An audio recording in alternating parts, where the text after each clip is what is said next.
Oi, gente, uns e outros vão dizer que agora os americanos conseguiram aquilo que desejaram. Eu não, mas se a gente observa tudo isso um pouco melhor, realmente a gente não pode dizer que nada a ver, né?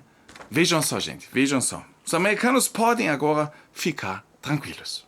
50 anos de parceria de gás alemão com a Rússia está no fim.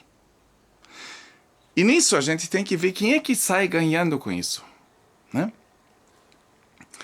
Uns e outros dizem, o invasor, o agressor, etc. Sim, mas a gente também tem que ver o que levou a isso e quem é que sai ganhando com isso, né?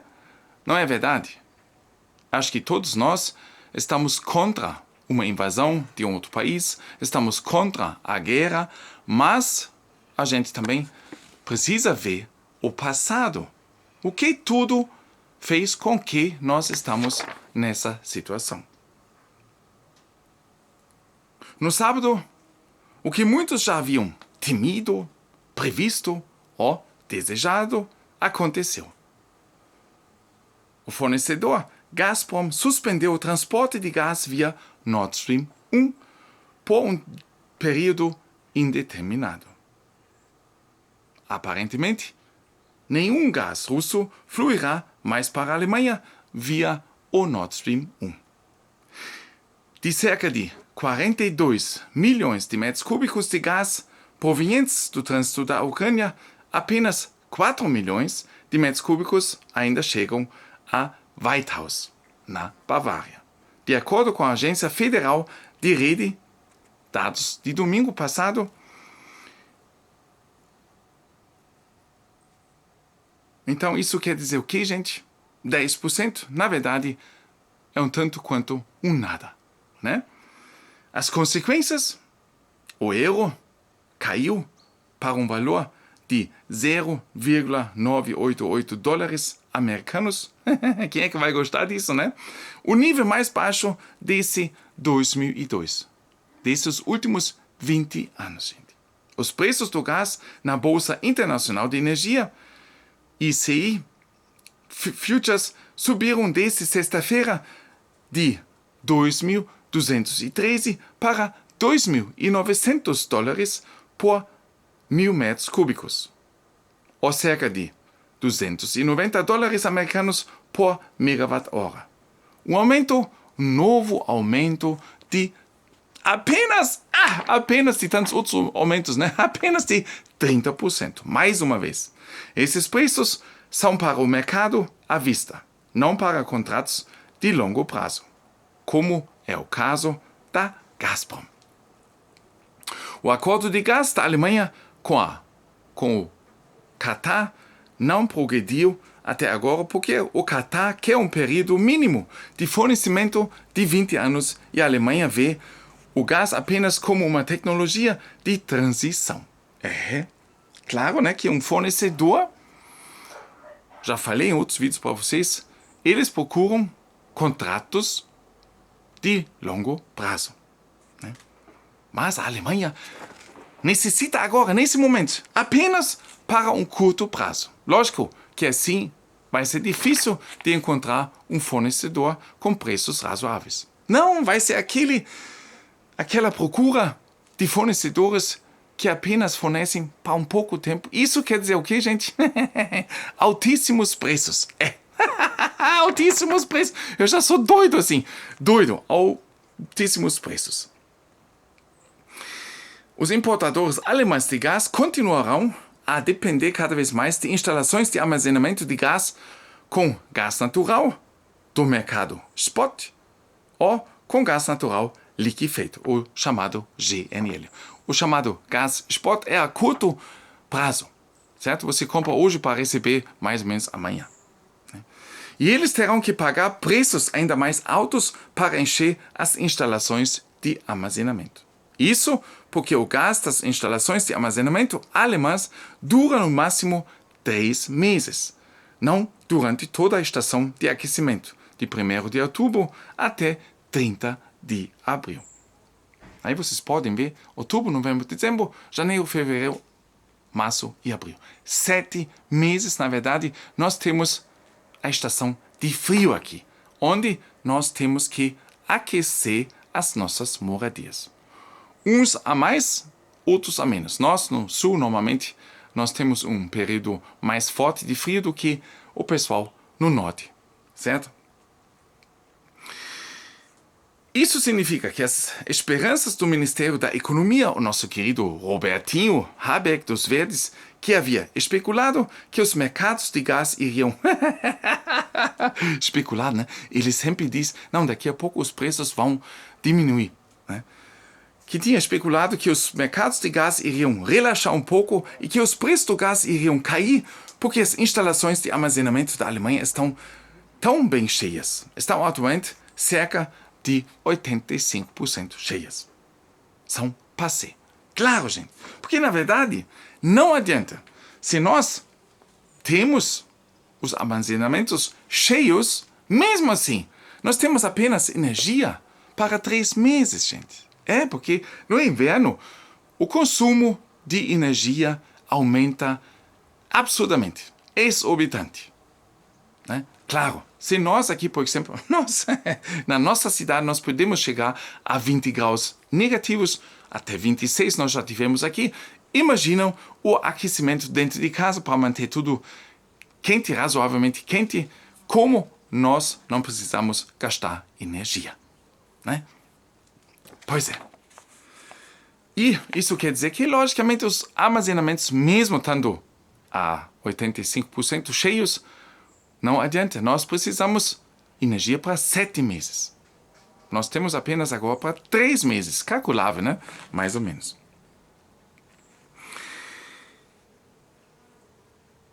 Na coletiva de imprensa sobre o terceiro pacote de ajuda no domingo, no qual eu também já comentei, né? Se vocês ainda não assistiram, por favor, vão lá.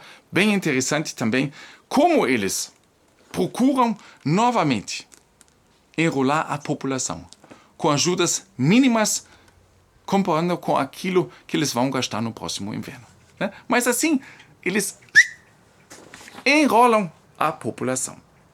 Na coletiva de imprensa sobre o terceiro pacote de ajuda, no domingo, o nosso querido amado, de todos amado, chanceler Olaf Osinio Scholz, apareceu determinado em relação a Moscou. A Rússia de Putin tornou-se uma violação do contrato, disse Scholz, e não cumpriu seus contratos de fornecimento por um longo tempo. Algo que era verdade, mesmo durante a Guerra Fria, não se aplica mais, gente. De repente, ele fica na frente e diz que o russo não é mais um fornecedor garantido. Algo que era verdade, mesmo durante a Guerra Fria, não se aplica mais. A Rússia não é mais um fornecedor de energia confiável. Por que será, gente? Por que será? O que fez com que ele deixou de ser um fornecedor confiável? Será que foram os tanques alemães, as armas pesadas que são mandados não só pela Alemanha, como também de outros países europeus? Não, eu não acredito. Não acredito que isso fez com que ele não é mais confiável, né? Uns e outros esquecem, porque uns e outros... Também li antes um comentário sobre o invasor, que ele tem culpa de tudo. O pessoal, ao meu ver, eu sou um Caio ninguém, né, gente? Mas, ao meu ver, nós temos que ver, também sempre na história, a gente tem que voltar para ver as coisas que aconteceram antes. O que fez com que, talvez, vamos deixar em aberto, talvez, fez com que a Rússia reagiu dessa forma? Será que foi porque a OTAN, juntamente com a Rússia, governo alemão,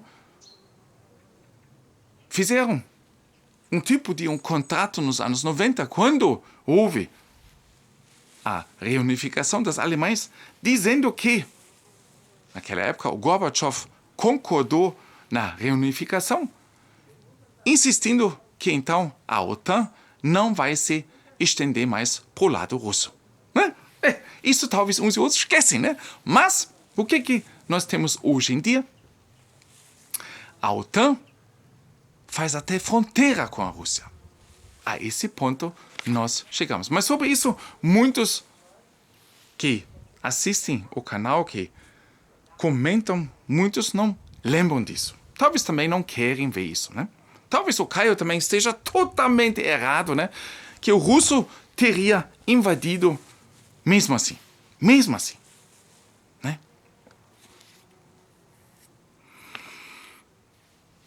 A pergunta é, por que ter invadido se ele fez bons negócios com a Europa nos últimos 50 anos? Por que ele vai ou ia arriscar isso? Mas tudo bem, eu aceito outras opiniões, mas eu me pergunto seriamente, será que se a gente não tivesse, a OTAN não tivesse se estendido tanto, será que nós teríamos a gente ia ficar na mesma situação como nós estamos hoje? A Rússia e a Alemanha iniciaram um processo completo de divórcio de gás. A bem-sucedida cooperação de gás entre a Rússia e a Alemanha, iniciada há 52 anos, efetivamente terminou, com as declarações finais das partes de divórcio, entre aspas, nos dias de hoje. Em fevereiro de 1970, a União Soviética e a República Federal da Alemanha haviam assinado um acordo de longo prazo sobre a construção de um gasoduto para a Europa Ocidental e o fornecimento de gás russo, na época soviético. Esse acordo foi saudado como o acordo do século, o maior da história dos acordos soviéticos, alemão e russos europeus, que, além do mais, havia surgido apesar da oposição dos Estados Unidos. Naquela época, né? Os nossos queridos políticos, na época, ainda eles tinham ombros, né? Hoje em dia, eles estão ali. E nós sofremos.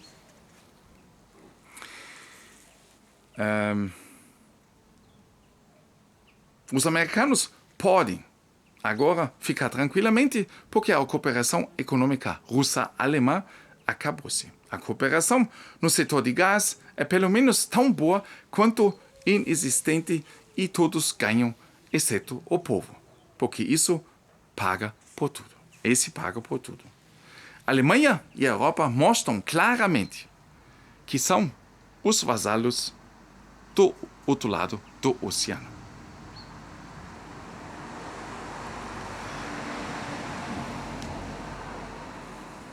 E tudo isso que acontece aqui é decidido em outro canto do mundo, no outro lado do oceano. Não é mais óbvio o resultado que nós estamos tendo, porque abre um novo mercado para quem, gente? Para quem? Para os Estados Unidos. E faz com que eles conseguiram salvar o setor de fracking. Aquele fracking gás que estava já na beira do colapso nos últimos anos. E agora, com isso tudo, quem sai ganhando? É justamente essa indústria americana. E, logicamente, também tem outro que sai ganhando, que a gente também não deve esquecer, é a Rússia. Quem entrega, na verdade, em geral, muito menos, eles até queimam gás, né? Queimam gás, mas ganham mais com o alto dos preços, como o esperado em 2021. Além disso, o dragão, a China e a Índia podem satisfazer sua forma de energia com preços mais em contas, mais baratos. Quem paga são os europeus com uma grande perda de padrão de vida. Preços astronômicos, nunca imagináveis. Sem mencionar o conflito que também causa enormes custos para os cidadãos e não há nenhuma palavra, nenhuma diplomacia. Nada se procura, gente. E é assim que se garante que a cooperação duradoura se dissolva. Pensa um pouco nisso, gente. Eu vejo isso dessa forma realmente, que já falei para vocês que é uma guerra contra o povo, e apesar do povo não perceber, né, ver que as coisas são assim, eu, no fundo disso, também sempre questiono, né, será que tudo isso não é um grande conjunto de certas pessoas que cada um sai ganhando, e assim se achou uma vaquinha boa, né, que se consegue tirar bastante leite. Até uma hora essa vaquinha não aguenta mais e entra no colapso. Gente, forte abraço, mão no coração. Até mais. Valeu.